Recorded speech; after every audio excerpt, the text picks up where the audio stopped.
안녕하세요. 반갑습니다. 저는 여러분들하고 1년 동안 과학을 공부하게 될 과학교사 황유진이라고 합니다. 예기치 못한 상황으로 개학이 늦어지고 이렇게 영상으로밖에 여러분들을 만날 수가 없어서 아쉬운 마음이 매우 큰데요. 하루빨리 이 상황이 종료되어 교실에서 함께 할 수 있었으면 좋겠습니다. 선생님은 오늘 수업의 목표, 그리고 코로나 바이러스 팬데믹 상황을 지켜보면서 느낀 과학적 태도와 합리적 사고의 중요성, 그리고 수업이 어떻게 진행되는지에 대한 설명, 지난 시간 학습한 내용을 간단하게 요약하는 것, 이렇게 4가지에 관해서 이야기해 보려고 합니다. 중학교에서 과학 교육의 목적은 3가지가 있는데요. 첫 번째가 과학적 기본 개념을 이해하고, 두 번째가 과학적 탐구 능력과 과학적 태도를 함양하고, 세 번째가 여러분들이 창의적이고 합리적으로 문제를 해결하는 데 필요한 과학적 소양을 기르는 것입니다. 여기에 선생님이 추구하는 목표를 하나 더 보태자면, 선생님은 여러분들을 인문학적 소양과 과학적 소양을 두루 갖춘 그런 좀 더 윤택한 삶을 살 수 있는 민주시민을 길러내는데 중점을 두고 있습니다. 과학에서는 기본 개념이 매우 중요하다고 할 수 있는데요. 여러분들이 이 기본 개념을 이해하는 과정을 굉장히 어렵게 생각하고 있다는 건 알고 있습니다. 근데 이것을 이해하기 위해서 하는 모든 과정, 실험이라든지 아니 관찰이라든지 이런 것들이 이제 두 번째 목표에 해당되는 과학적 태도를 함양하고 과학 탐구 능력을 함양하는 것하고 연관이 있습니다. 그래서 이런 과학을 탐구하는 어떤 그런 기본적인 태도와 과정을 바탕으로 해서 이해를 한 개념은 이제 암기를 해야 되겠지요. 그래서 암기를 하지 않고 할 수 있는 공부는 세상에 그 어떤 것도 없다고 생각을 합니다. 춤을 배워도 외워야 되고요. 악기를 배워도 외워야 되고, 무언가를 외우는 거에 대해서 여러분들이 조금 더 적극적인 자세를 가지면 공부가 훨씬 쉽게 다가올 수 있을 거라고 생각합니다. 그리고 세 번째 목표가 과학교육의 궁극의 목표라고 할 수 있는데요. 여러분들이 성인으로 성장했을 때 모든 상황을 이 과학적 태도로 필터링해서 볼 수 있다면, 판단할 수 있다면 그것은 학교에서의 과학교육이 성공했다라고 할 수 있을 것 같습니다. 마지막으로 선생님이 추구하는 목표를 하나 더 얘기하자면 인문학적 소양을 갖추라는 겁니다. 즉, 책을 많이 읽기를 적극 권유합니다. 여러분들은 책을 읽고 계속 읽어서 깊이를 더한 멋진 사람으로 성장해 나갔으면 좋겠습니다. 이번 코로나 바이러스 사태에서 인간은 자기가 잘 모르는 것에 대해서 얼마나 극도의 공포심을 가지는지, 잘 모르기 때문에 얼마나 비과학적인 태도로 잘못된 대처로 인해서 더 상황을 악화시키는지에 대해서 다시 한번 확인하게 됐는데요. 이란에서는 공업용 메탄올을 마시면 바이러스를 죽일 수 있다는 괴담이 돌아서 공업용 메탄올이 굉장히 대량 판매도 되었고, 이 공업용 메탄올을 마신 사람들이 무려 480명이나 사망하는 일도 있었습니다.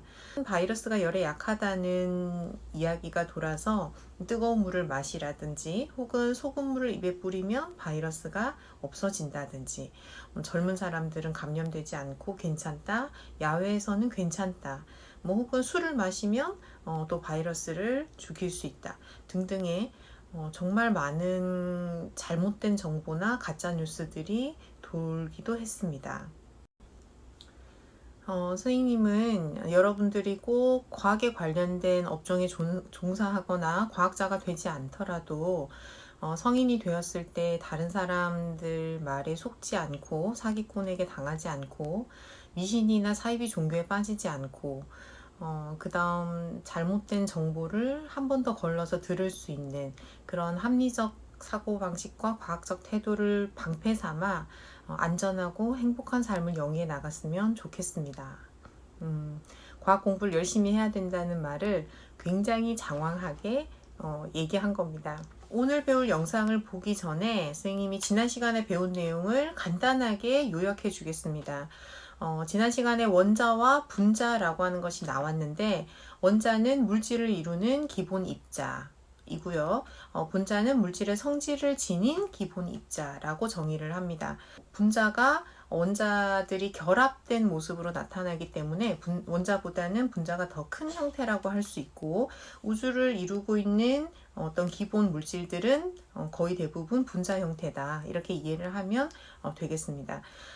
물리 변화하고 화학 변화를 우리가 자세히 들여다봤는데, 물리 변화는 분자의 배열이 바뀐 거고요.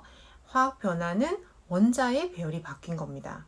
여기에서 차이점이 뭐냐면, 물리 변화에서 분자의 배열만 바뀌었다? 근데 분자는 그대로 가져간다는 것이기 때문에 물리 변화에서 물질의 성질은 변하지 않습니다. 그래서 예로 나왔던 것이 유리컵이 깨진다든지 아이스크림이 녹는다든지 혹은 물이 증발해서 수증기가 된다든지 설탕을 물에 녹여서 설탕물을 만든다든지 이런 모든 예들은 물리 변화가 일어났다, 이렇게 볼 수 있는데요. 이 모든 현상들의 공통점은 물질이 가지고 있는 고유의 성질이 변하지 않았다는 겁니다. 그래서 물리 변화는 분자의 배열만 바뀐다. 가까워지거나 멀어지거나 이렇게 이해를 하고요. 화학 변화가 우리가 배울 이 단원에서는 굉장히 중요한 변화인데, 화학 변화에서는 원자의 배열이 바뀝니다.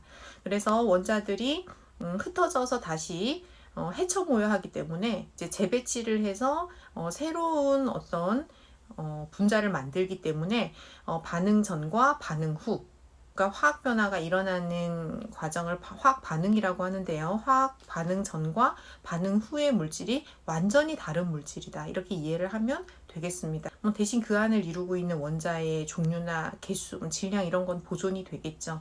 하지만 물질이 달라지고 물질의 성질이 달라지고, 이것은 분자가 달라졌기 때문이다. 즉 원자가 재배열됐기 때문이다. 매 시간마다 퀴즈를 풀도록 하겠습니다. EBS 영상을 다 시청한 이후에 그 밑에 강좌를 열어보면 선생님이 소크라티브 홈페이지를 링크를 걸어 놓은 걸 볼 수 있습니다.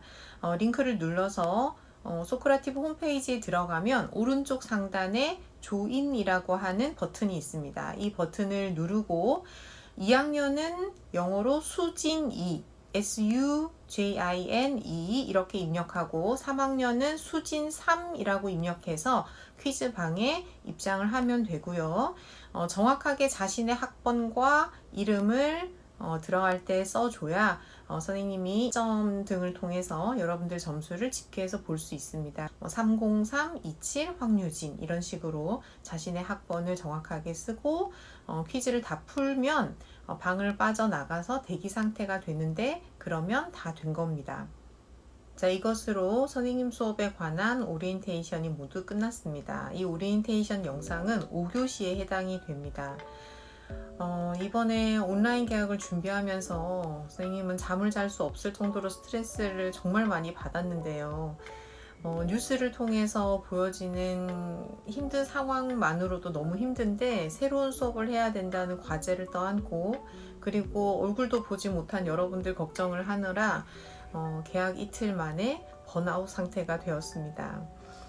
여러분도 이런 것이 개학인가 싶고 낯설고 새로운 환경에 적응하느라 힘들고 스트레스 받을 거라고 생각이 듭니다.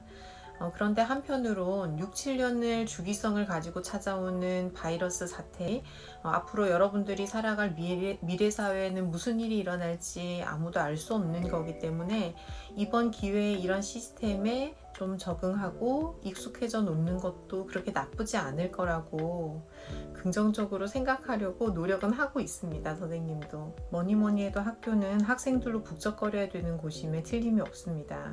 여러분들이 없는 학교는 너무 허전합니다.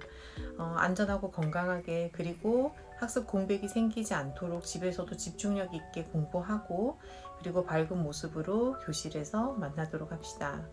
과학 공부 열심히 하세요.